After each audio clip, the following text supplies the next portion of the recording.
नमस्कार। Economics Awadh classes YouTube channel पे आपका स्वागत है।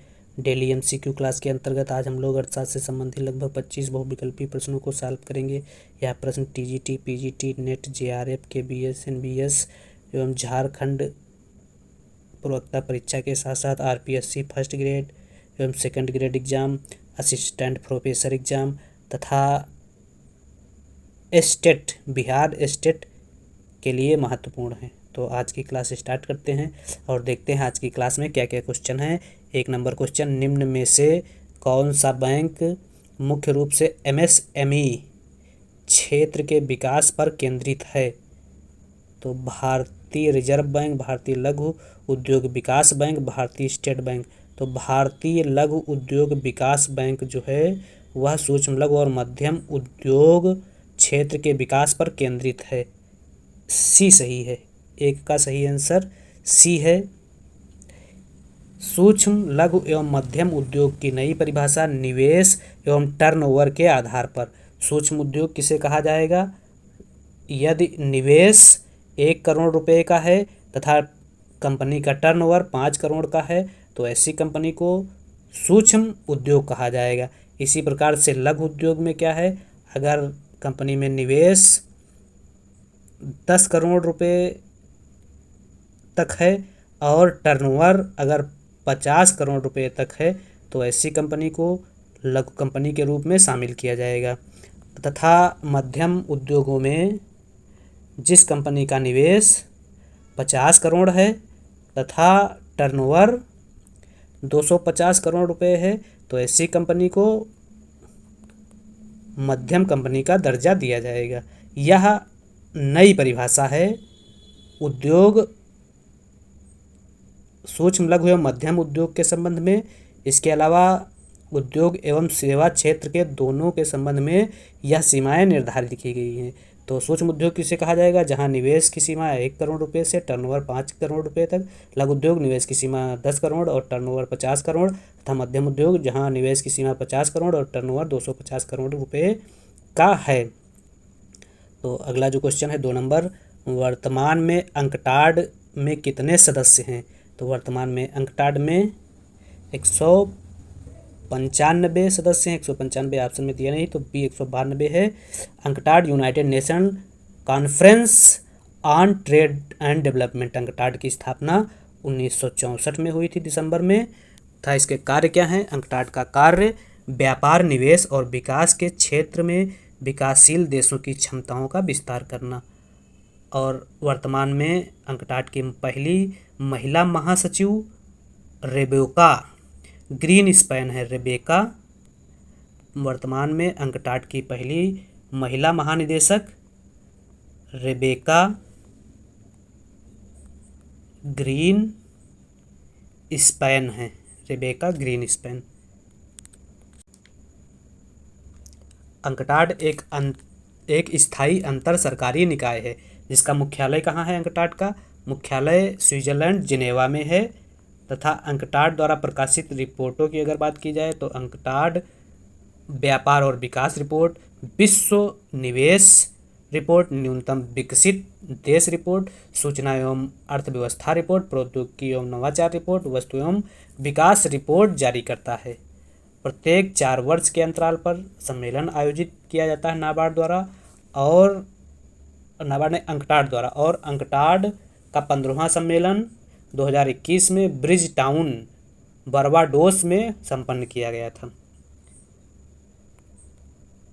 अगला जो क्वेश्चन है 3 नंबर क्वेश्चन, अंकटाड का मुख्यालय स्थित है? तो अंकटाड का मुख्यालय जिनेवा स्विट्जरलैंड में है। ए ऑप्शन सही है। अगला, अंकटाड सम्मेलन प्रत्येक वर्ष आयोजित किया जाता है 2 वर्ष के अंतराल पर। 4 वर्ष, तो 4 वर्ष के अंतराल पर अंकटाड का सम्मेलन आयोजित किया जाता है। बी सही है, 4 वर्ष। अगला, सार्क में वर्तमान में कितने सदस्य हैं? तो सार्क देशों में वर्तमान सदस्यों की संख्या 8 है। South Asian association for regional cooperation, SAARC की स्थापना 1985 में ढाका सम्मेलन में हुई थी। और सार्क के वर्तमान में महासचिव मोहम्मद गुलाम सरवर हैं।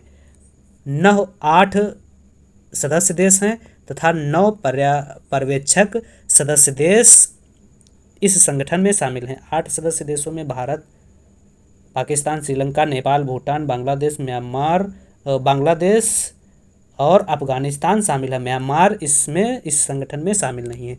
सार्क के अगर उद्देश्यों की बात की जाए तो सार्क के उद्देश्यों में दक्षिण एशिया के लोगों का कल्याण को बढ़ावा देना तथा उनके जीवन की गुणवत्ता में सुधार करना शामिल है। दक्षिण एशिया के देशों के मध्य सामूहिक आत्मनिर्भरता को बढ़ावा देना तथा उसे मजबूत करना तथा आर्थिक, सामाजिक, सांस्कृतिक, तकनीक एवं वैज्ञानिक क्षेत्रों में आपसी सहयोग एवं सक्रिय सहभागिता को प्रोत्साहित करना सार्क के उद्देश्यों में शामिल है। अगला जो क्वेश्चन है वह 6 नंबर है। सार्क का 8वां सदस्य, तो सार्क के 8 सदस्य देश हैं। कौन कौन से? भारत, पाकिस्तान, श्रीलंका, नेपाल, भूटान, मालदीव, बांग्लादेश और अफगानिस्तान। तो अफगानिस्तान 8वां सदस्य देश है। अफगानिस्तान ऑप्शन में है नहीं तो कोई नहीं हो जाएगा।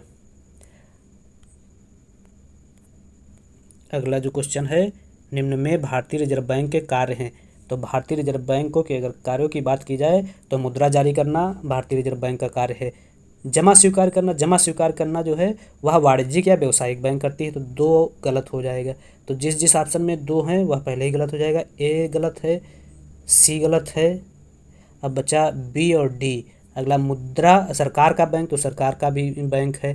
तो 1, 3 क्रेडिट नियंत्रण, क्रेडिट नियंत्रण भी आरबीआई द्वारा किया जाता है और बैंकों का बैंक भी आरबीआई है। तथा साख नियंत्रण की अगर बात की जाए, साख सृजन की अगर बात की जाए तो वह वाणिज्यिक बैंक करती है। साख नियंत्रण या क्रेडिट नियंत्रण आरबीआई द्वारा किया जाता है। तो 7 का सही आंसर डी है। 7 सही आंसर डी है। आरबीआई की स्थापना आरबीआई एक्ट 1934 के तहत हुई थी और आरबीआई ने 1 अप्रैल 1935 से कार्य प्रारंभ किया था तथा आरबीआई का राष्ट्रीयकरण 1 जनवरी 1949 को किया गया। अगला जो क्वेश्चन है वह है 8 नंबर। राष्ट्रीय कृषि एवं ग्रामीण विकास बैंक का मुख्यालय कहाँ है? तो राष्ट्रीय कृषि एवं ग्रामीण बैंक, जिसको क्या कहा जाता है, नाबार्ड की स्थापना 12 जुलाई 1982 को हुई थी। नाबार्ड की स्थापना शिवरमन समिति की अनुशंसा पर की गई थी तथा नाबार्ड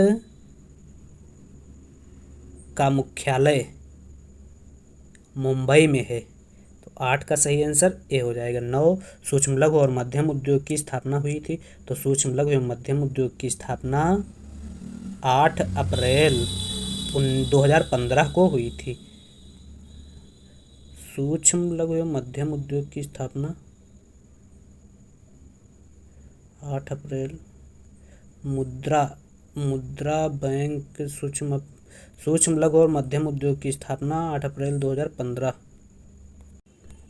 सूक्ष्म लघु और मध्यम उद्योग की स्थापना 2 अप्रैल 1990 को हुई थी। 9 का सही आंसर हो जाएगा बी। और 8 अप्रैल 2015 को मुद्रा बैंक की स्थापना हुई थी। तो 8 का सही आंसर है बी और बी 2 अप्रैल 1990 है। एमएसएमई का मुख्यालय कहाँ है? तो एमएसएमई का मुख्यालय लखनऊ में है। सी सही है। अगला 11 नंबर क्वेश्चन, भारत में जिन व्यवसायों का विनियोग 1 करोड़ तक तथा कारोबार 5 करोड़ तक है उन्हें किस व्यवसाय में जाना जाता है? तो जिन व्यवसायों या जिन उद्योगों का व्यवसाय 1 करोड़ रुपए तक निवेश था, 5 करोड़ तक का टर्नओवर है, तो ऐसे व्यवसाय को सूक्ष्म उद्योग के अंतर्गत रखा जाता है। सूक्ष्म उद्योग किसमें है? सी ऑप्शन में है। तथा लघु उद्योग 10 करोड़ तक का निवेश और 50 करोड़ तक का टर्नओवर, ऐसे उद्योगों को लघु उद्योग कहा जाता है। तथा मध्यम उद्योग की श्रेणी में वे उद्योग आते हैं जिनमें निवेश की सीमा 50 करोड़ रुपए तक की है और टर्नओवर की सीमा 250 करोड़ रुपए तक की है। तो इस प्रकार से यहाँ पूछा गया है 1 करोड़ तक का कारोबार, 1 करोड़ तक का निवेश तथा 5 करोड़ तक का कारोबार, ऐसे उद्योग को सूक्ष्म उद्योग की श्रेणी में रखा जाता है। सी सही है। 11 का अगला 12 नंबर क्वेश्चन, करवे समिति का संबंध है 1955 में गठित करवे समिति का संबंध एमएसएमई से है। ए ऑप्शन सही है। 12 का ए सही है। अगला 13 नंबर क्वेश्चन, निम्न में से कौन सा एक सूक्ष्म वित्त कार्यक्रम है? उत्कल ग्रामीण बैंक, पूर्वांचल बैंक, स्वयं सहायता समूह, स्थानीय ग्रामीण बैंक। तो कौन सा सूक्ष्म वित्तीय कार्यक्रम है? तो स्वयं सहायता समूह जो है सूक्ष्म वित्तीय कार्यक्रम है। 13 सी सही है। अगला 14 नंबर क्वेश्चन, निम्न में कौन सा सूक्ष्म लघु और मध्यम उद्यम विकास अधिनियम 2006 के अनुसार विनिर्माण क्षेत्र में मध्यम उद्योगों के लिए निर्धारित निवेश सीमा है? तो 5 करोड़ रुपए से अधिक और 10 करोड़ रुपए से कम ऐसे निवेश को 2006 के अनुसार मध्यम उद्योग की श्रेणी में रखा गया था। 14 ये सही है। 15 नंबर क्वेश्चन, निम्न में से किसका कथन है कि मुद्रा क्रय शक्ति का अस्थायी वास है? James Tobin, Irving Fisher, Baumol, James Tobin. तो मुद्रा क्रय शक्ति का अस्थायी वास है, यह कथन जो है जेम्स टोबिन का है।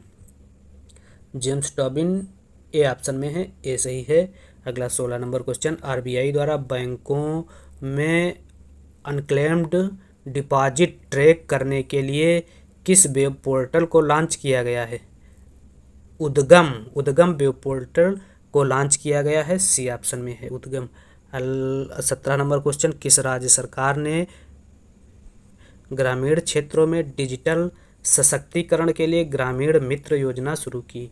तो डिजिटल सशक्तिकरण के लिए गोवा ने ग्रामीण मित्र योजना चालू की थी। 17 डी सही है। अगला 18 नंबर क्वेश्चन, केंद्र सरकार द्वारा 2 करोड़ ग्रामीण महिलाओं के लिए कौशल प्रशिक्षण के लिए किस योजना को शुरू करने की घोषणा की गई है? सशक्त दीदी योजना, सशक्त महिला योजना, लखपति दीदी योजना, सशक्त दीदी महिला योजना। तो केंद्र सरकार द्वारा 2 करोड़ ग्रामीण महिलाओं के लिए कौशल प्रशिक्षण के लिए जो योजना शुरू की गई है उस योजना को लखपति दीदी योजना कहा जाता है। लखपति दीदी योजना सी ऑप्शन में है, सी सही है। राष्ट्रीय लघु उद्योग दिवस किस तिथि को मनाया जाता है? 1 मई, 31 अक्टूबर, 2 अप्रैल, 30 अगस्त। तो राष्ट्रीय लघु उद्योग दिवस जो है वह 31 अक्टूबर को मनाया जाता है, बी सही है। 19 का 20 वर्ष 2023 का पहला भारतीय यूनिकॉर्न कौन सा है? तो 2023 का पहला भारतीय यूनिकॉर्न जो है जिप्टो है, जिप्टो बी ऑप्शन में है, बी सही है। 20 का 21, किस राज्य सरकार द्वारा गृहलक्ष्मी योजना की शुरुआत की गई? कर्नाटक, झारखंड, गुजरात, केरलम। तो गृहलक्ष्मी योजना की शुरुआत जो है कर्नाटक द्वारा की गई थी, कर्नाटक ए ऑप्शन में है, ए सही है। एडीबी ने भारत सरकार के सहयोग से कहाँ जलवायु परिवर्तन और स्वास्थ्य केंद्र स्थापित करने की घोषणा की?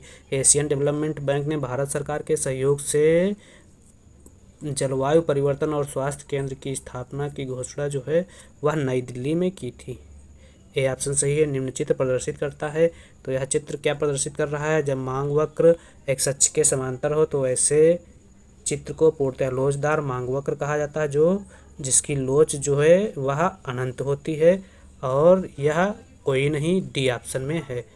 लोचदार, पूर्णतः लोचदार मांग वक्र का मांग वक्र की लोच क्या होती है? अनंत होती है। तो 23 का सही आंसर डी, तो 23 का सही आंसर डी है।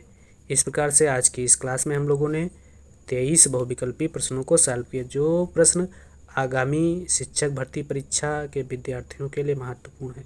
शिक्षक भर्ती परीक्षा में TGT, PGT, NET, JRF, KBS, NBS, GIC, LT, Rajasthan first grade एवं second grade, Bihar TGT, PGT, Jharkhand state तथा एकलव्य आवासीय विद्यालय की जो होने वाली परीक्षा है उन परीक्षाओं के लिए यह क्वेश्चन बहुत ही महत्वपूर्ण हैं।